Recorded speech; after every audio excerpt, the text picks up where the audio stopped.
नमस्कार विद्यार्थी मित्रांनो, एमपीएससी विजाड या आपल्या यूट्यूब चॅनलवर आपल्या सर्व विद्यार्थी मित्रमैत्रिणींचे मनपूर्वक स्वागत आहे।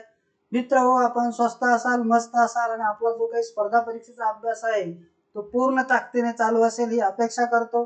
बघा मित्र, एमपीएससी कंबाईन एक्झाम पूर्व परीक्षा 2024 साठी आपण भारतीय अर्थव्यवस्था हा घटक प्रश्न उत्तर स्वरूपामध्ये समजून घेण्याची जी काही सिरीज सुरू केलेली आहे त्या सिरीज मधला हा शेवटचा आणि महत्त्वाचा असा 10वा भाग आपण घेऊन आलेलो आहे।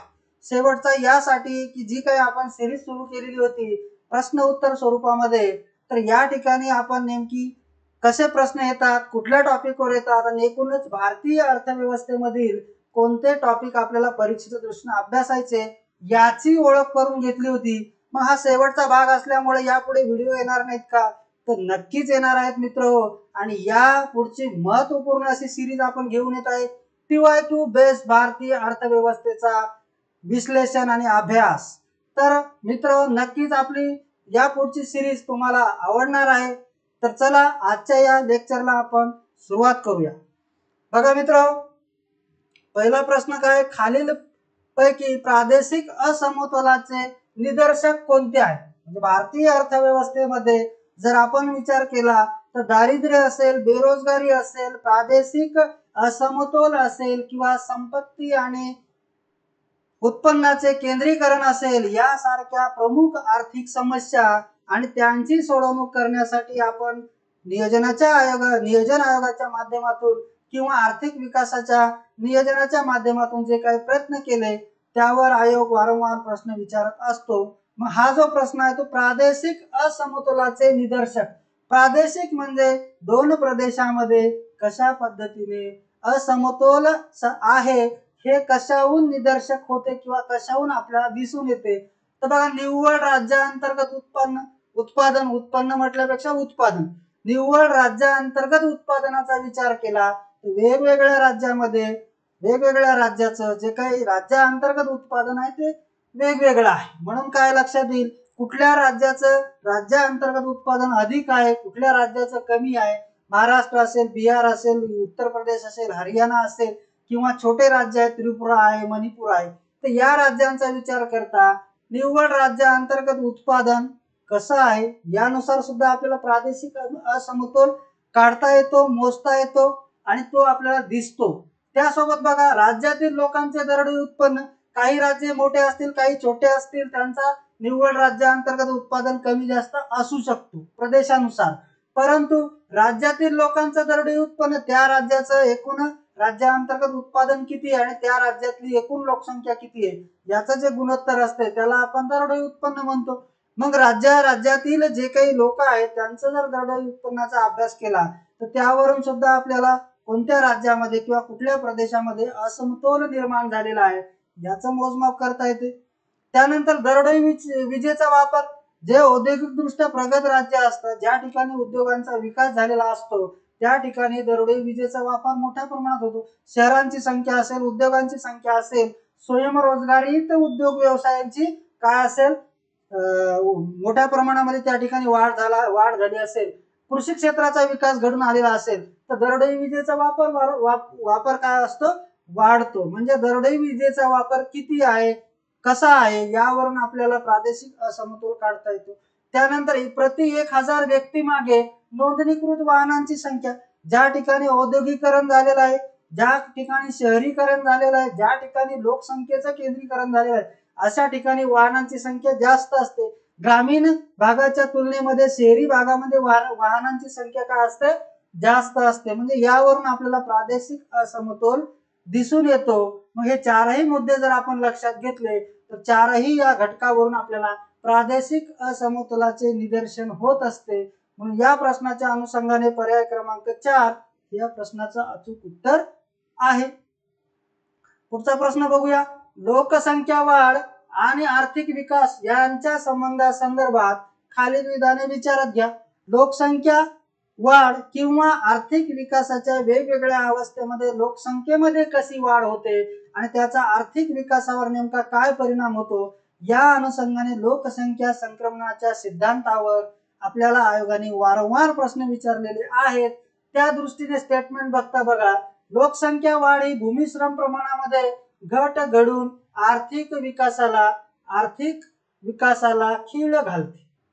म्हणजेच काय, लोकसंख्येमध्ये विस्फोट झाला असेल, लोकसंख्या वेगाने वाढली असेल, भूमी आणि श्रम म्हणजे काय, नैसर्गिक संसाधने आणि त्या नैसर्गिक संसाधनावर त्या देशामध्ये राहत असलेली लोकसंख्या मोठ्या प्रमाणात असेल. भारतासारख्या देशामध्ये लोकसंख्येचा विस्फोट झालेला आहे, मोठ्या प्रमाणात लोकसंख्या वाढलेली आणि जागतिक स्तराचा विचार करता भारताची लोकसंख्या ही जगात सर्वात जास्त आहे. म्हणजे एकूण जर लोकसंख्येचा विचार केला तर 17.7% एवढी जगातली लोकसंख्या भारतामध्ये राहते. परंतु भारताचे क्षेत्रफळ किती आहे, 2.42%. म्हणजे 17.17% लोक हे 2.4% प्रदेशामध्ये राहतात. या प्रदेशामधील जे काही नैसर्गिक संसाधने आहेत यावर मोठ्या प्रमाणामध्ये ताण येतो. मग इथं काय म्हटलं, आर्थिक विकासाच्या अवस्थेमध्ये लोकसंख्येमध्ये मोठ्या प्रमाणात वाढ झाली असेल आणि भूमिश्रम यांचं जे काही प्रमाण आहे यामध्ये जर घट होत असेल तर त्यामुळे आर्थिक विकासाला खीळ बसते. हे लोकसंख्या संक्रमणाच्या दृष्टीनं, सिद्धांताच्या दृष्टीनं हे स्टेटमेंट काय आहे, बरोबर आहे. दुसरं बघा, लोकसंख्या वाढ आणि तिच्या भांडवल निर्मितीतील प्रतिकूल परिणाम. लोकसंख्या वाढ झाली पण त्या तुलनेमध्ये उत्पादन वाढलं नाही, उत्पन्न वाढलं नाही, लोकांचं दरडोई उत्पन्न वाढलं नसेल तर बचतीला प्रोत्साहन मिळत नाही आणि बचत होत नसेल तर भांडवल निर्मितीवर प्रतिकूल परिणाम पडतो आणि यामुळे आर्थिक विकासाला चालना देते.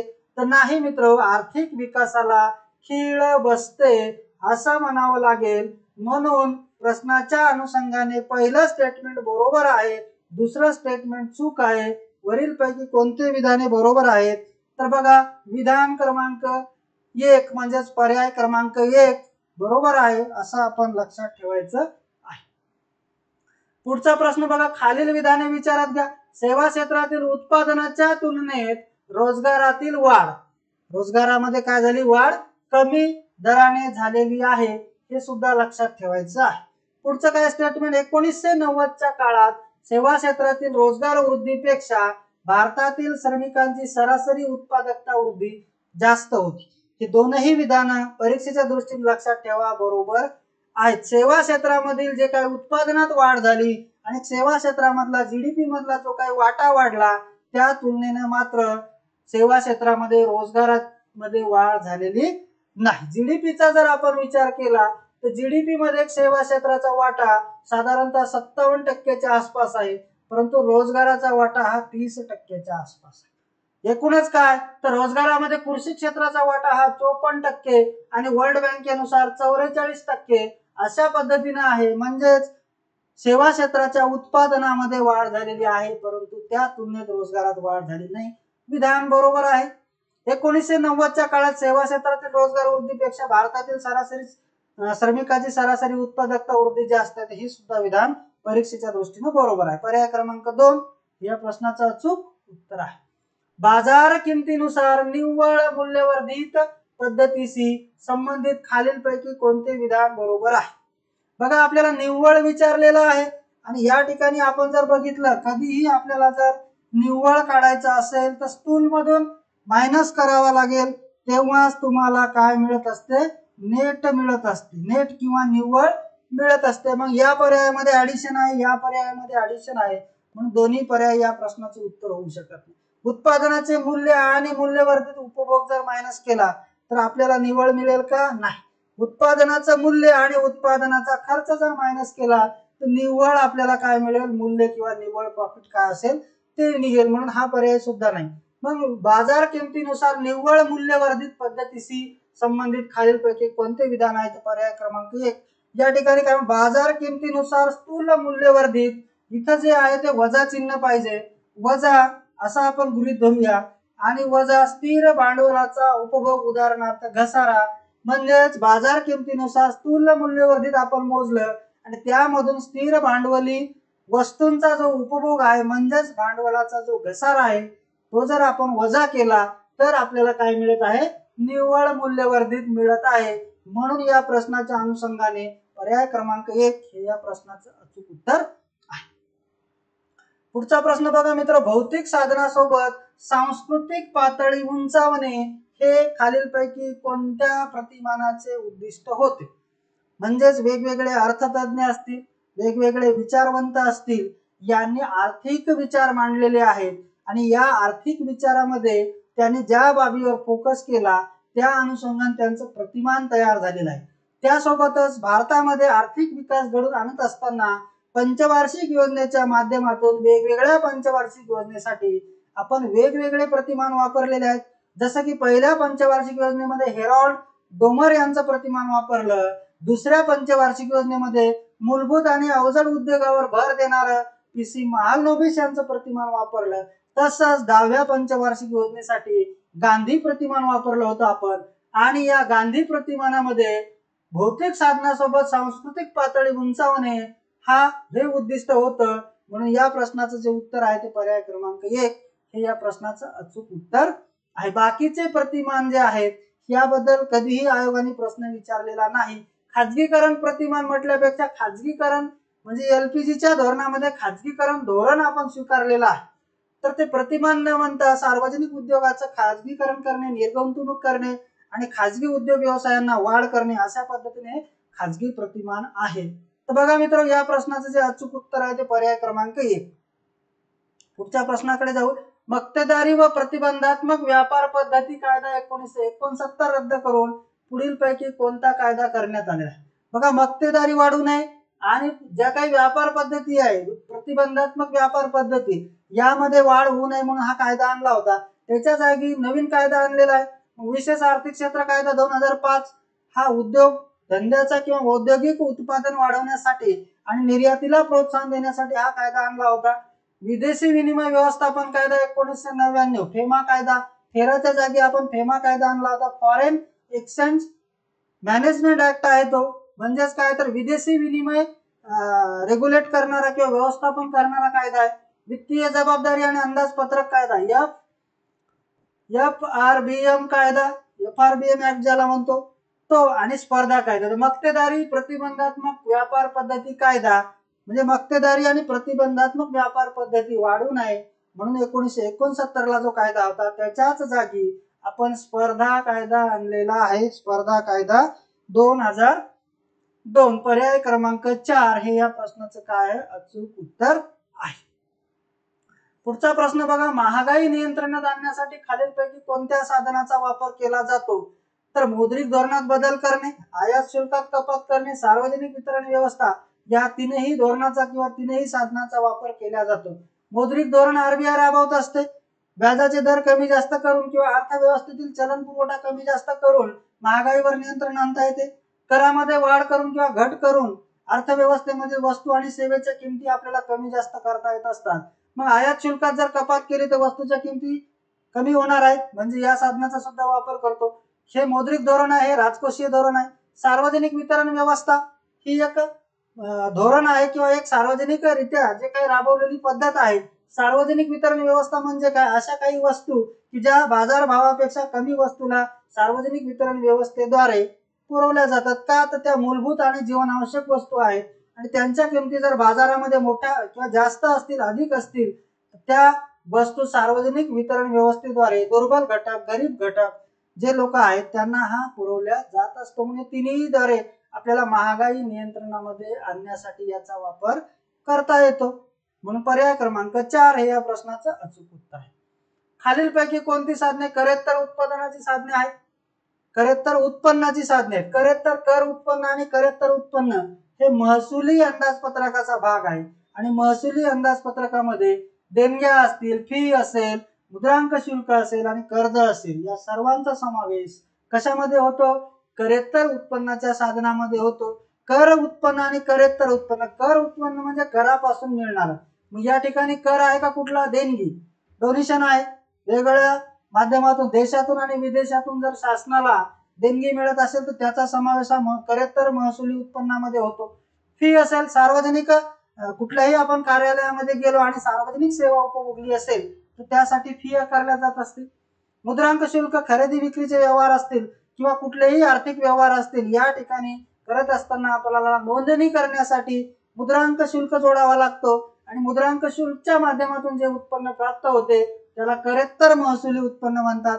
कर्ज, शासन वेगवेगळ्या पद्धतीने कर्ज उभारणी करत असते, या कर्जाचा समावेश सुद्धा कशामध्ये होत असतो, करेत्तर उत्पन्नाचं साधन आहे. जरी तो भांडवली खात्याचा किंवा भांडवली प्राप्तीचा भाग असला तरी इथं करेत्तर साधनामध्ये येतो का नाही, करेत्तर म्हणजे कर उत्पन्नामध्ये येतो का, करेत्तर साधनामध्ये म्हटलेला आहे. म्हणून या चारही बाबीचा समावेश या ठिकाणी होतो. पर्याय क्रमांक 4 हे या प्रश्नाचं उत्तर आहे. कोणत्या प्रकारची उसनवारी सार्वजनिक कर्ज मानली जाते? सार्वजनिक कर्ज म्हणजे काय? मग केंद्राने घेतलेली उसनवारी, राज्याने घेतलेली उसनवारी, की स्थानिक सरकारने घेतलेली उसनवारी, की सार्वजनिक उद्योग व्यवसायाने घेतलेली उसनवारी? तर बघा, केंद्र राज्य सार्वजनिक उपक्रम, स्थानिक सरकार आणि सरकारची राज्य सरकार.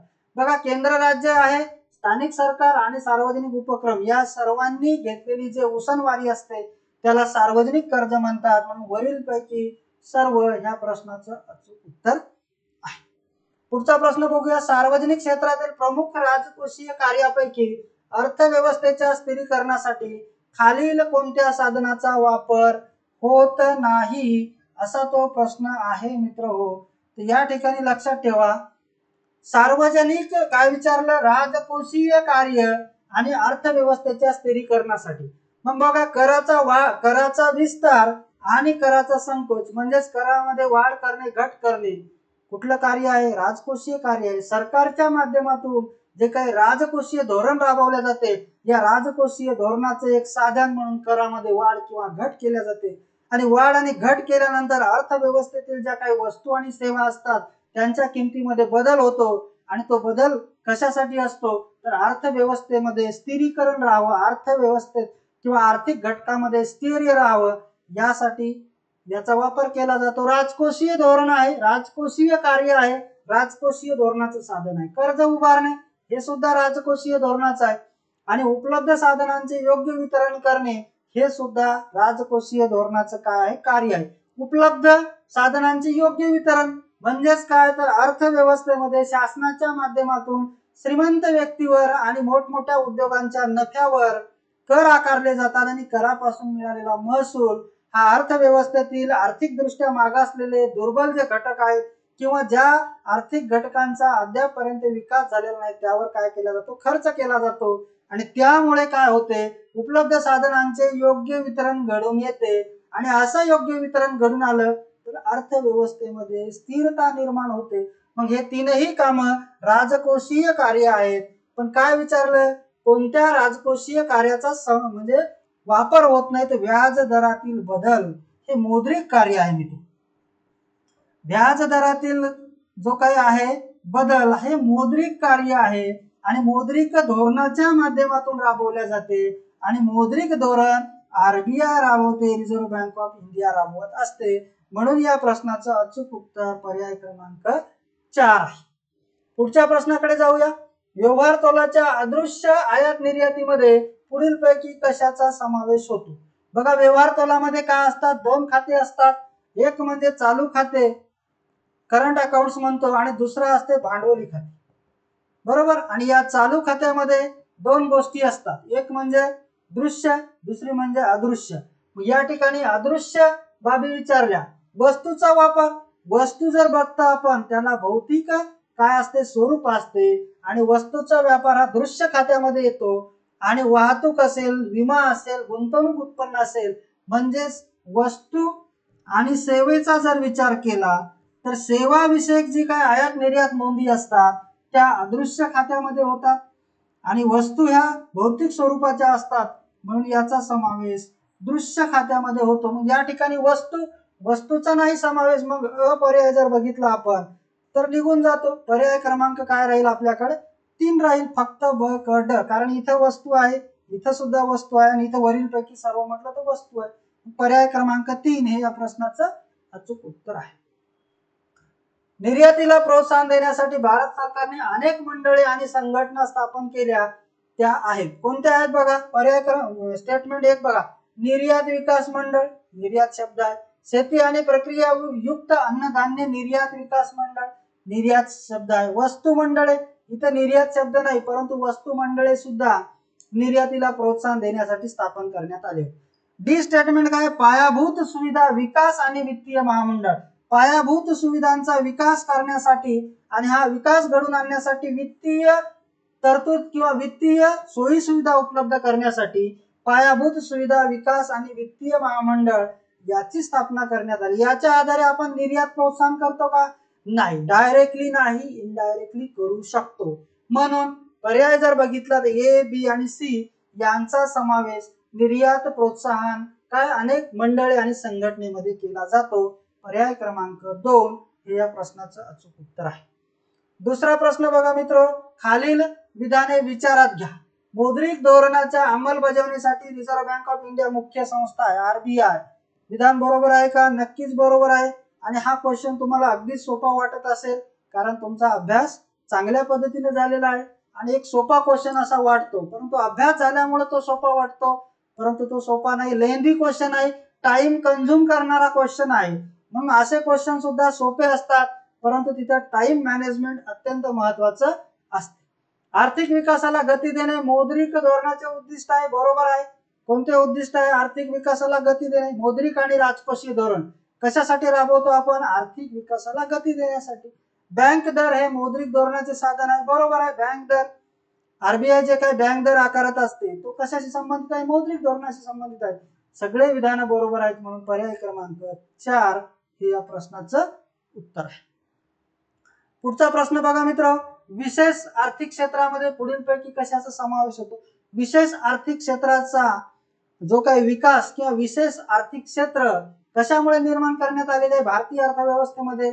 तर उत्पादनामध्ये वाढ घडवून आणणे, विशेषतः औद्योगिक उत्पादनामध्ये औद्योगिक क्षेत्राचा विकास घडवून आणण्यासाठी आणि उत्पादित होणाऱ्या वस्तू आणि सेवा निर्यात प्रोत्साहन देण्यासाठी, निर्यातीला प्रोत्साहन देण्यासाठी विशेष आर्थिक क्षेत्र 2005 चा कायदा आला होता, 2006 ला तो लागू झालेला आहे। त्या पद्धतीने विशेष आर्थिक क्षेत्रामध्ये कशाचा समावेश होतो? तर बघा, मुक्त व्यापार प्रदेश असतील, निर्यात प्रक्रिया प्रदेश असेल, औद्योगिक वसाहती असतील आणि मुक्त बंदरे या सर्वांचा समावेश विशेष आर्थिक क्षेत्रामध्ये होतो। यापूर्वीच्या एका लेक्चर मध्ये आपण निर्यात प्रक्रिया प्रदेश किंवा ईपीझेड, एक्सपोर्ट प्रोसेसिंग झोन, जो की भारतातला पहिला होता, कांडला बंदर क्षेत्र आणि तो गुजरात या राज्यामध्ये आहे आणि तो 1965 ला काय झालेला आहे? स्थापन झालेला आहे। याच्यावर सुद्धा आपण चर्चा केलेली आहे, कारण तो ग्रीनफील्ड इंडियाद्वारे त्याला रेटिंग दिलेली आहे आणि असा रेटिंग मिळणारा तो पहिला ईपीझेड। आता ईपीझेड राहिलेला नाही, सगळ्या ईपीझेडला आपण एसीझेड म्हणजे स्पेशल इकॉनॉमिक झोन मध्ये कन्वर्ट केलेला आहे किंवा स्पेशल इकॉनॉमिकचा झोनचा दर्जा दिलेला आहे। पण ईपीझेड वर सुद्धा प्रश्न आयोग विचारतो, पहिला ईपीझेड कुठला आहे, कुठं आहे, अशा पद्धतीने विचारत असतो। हे सर्व काय विशेष आर्थिक क्षेत्रामध्ये समावेश होतो। वरीलपैकी सर्व हे पर्याय क्रमांक 4 त्या प्रश्नाचं काय होतं? उत्तर होतं। आता हा प्रश्न बघूया, महाराष्ट्र राज्यातील कोकण विभागात खालील क्षेत्रात शाश्वत तुलनात्मक लाभ आहे। कोकण विभागाचा जर विचार केला, शेती आणि कृषी प्रक्रिया उद्योग म्हटलं तर संपूर्ण महाराष्ट्रामध्ये आहे। वने आणि खनिज संपत्ती म्हटलं तर पूर्व विदर्भ असेल, कोकण असेल, नाशिक रिजन असेल, सर्वीकडे आहे। त्यानंतर कापड उद्योग म्हटलं तर मराठवाडा आहे, त्याच्यानंतर विदर्भ आहे, खानदेश आहे, मुंबईमध्ये सुद्धा कापड उद्योग मोठ्या प्रमाणात कापड गिरण्या विकसित झालेल्या आहेत। मग मत्स्यपालन, फळ उत्पादन आणि पर्यटन, मत्स्यपालन कोकणामध्ये आहे, फळे जो काही सह्याद्रीचा भाग आहे, फळ उत्पादन आहे, पर्यटनासाठी अनेक पॉइंट आहेत, तिथे आपण पर्यटन करू शकतो त्या ठिकाणी। म्हणजेच काय तर कोकण विभागाला खालील क्षेत्रामध्ये शाश्वत तुलनात्मक लाभ कशामध्ये? तर डी मध्ये आहे, मत्स्यपालन, फळ उत्पादन आणि पर्यटन। पर्याय क्रमांक 3 हे या प्रश्नाचं काय आहे? अचूक उत्तर आहे। तर बघा मित्र, एमपीएससी विजार्ड या युट्यूब चॅनलच्या माध्यमातून जी काय आपण सिरीज सुरू केलेली आहे, या सिरीजला खूप असा विद्यार्थी मित्रमैत्रिणींचा चांगला प्रतिसाद मिळत आहे आणि या सिरीजच्या माध्यमातून नक्कीच जो काही कंटेंट मी तुमच्या पुढे मांडत आहे याचा नक्कीच तुमच्या अभ्यासाला फायदा होणार आहे। तर आजचा जो काही व्हिडिओ आहे, आजचं जे काही लेक्चर आहे तुम्हाला आवडला असेल तर नक्की आपला व्हिडिओ लाईक करा, शेअर करा आणि जे काही युट्यूब चॅनल आहे ते सुद्धा सबस्क्राईब करा। तर मित्र, या ठिकाणी आपण थांबूया। धन्यवाद।